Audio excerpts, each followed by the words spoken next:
it's unfortunate that those villagers, farm communities in northwest and northeast, this time it's northwest, are yet to have respite from bandits' attack. And anytime we come here, these are some of the reports we hear. And of course, as journalists, we will not stop reporting some of these issues because it is some level of verisimilitude, as it were, to show what actually is happening in the polity.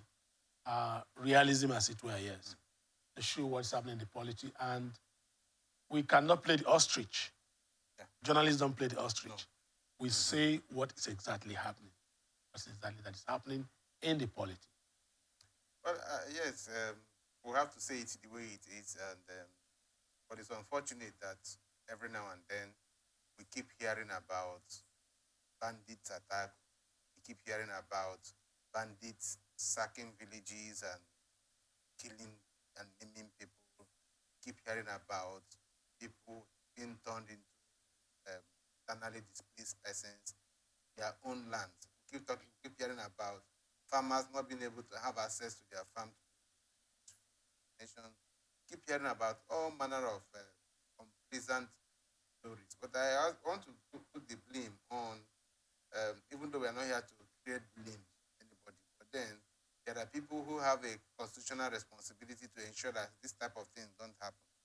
Talk about the security agencies who have been giving so much. You watch the budget of Nigeria in the past 3, 4, 5 years, discovered that the security subsector has enjoyed the lion's share of the nation's budget.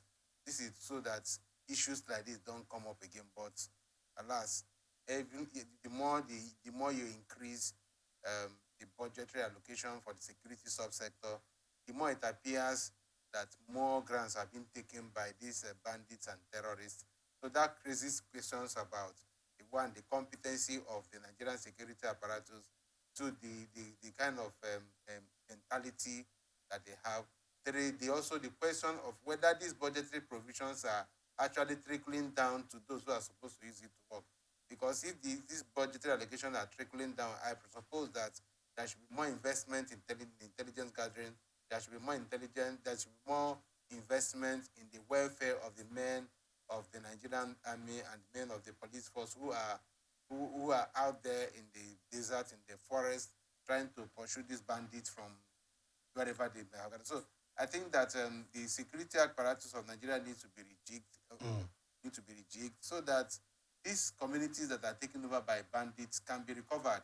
Because as it stands now, Nigeria has a food crisis, and every finger has pointed at the fact that the farmers have not been able to have access to the farms. So if the farmers are not having access to the farms, it means that they will not be able to produce. And if they are not able to produce, it means that a lot of people will go hungry. So I want to encourage the current administration. I want to encourage the current chief of army staff and all the military type hierarchy to up their game. Yeah.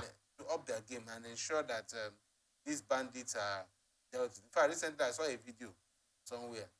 I think that video was supposed to be emanated from, I think it's Katsina State, I'm not very sure, where there was a kind of peace meeting between the bandits and members of that particular community. And in that video, I saw some people who look like politicians. I saw some soldiers, and I saw these bandits in their motorbikes wielding AK-47 and I saw soldiers in the same gathering. So I started wondering what could be the reason for this type of gathering of the bandits and the terrorists for a peace meeting with their AK-47 riding on the motorbikes and riding up and down the community and things like that. So that shows the level of degradation that our security agencies or security apparatus in the country has gone. It's time for the current administration change the strategy as far as security is concerned. Because if the strategy is not changed, Nigerians will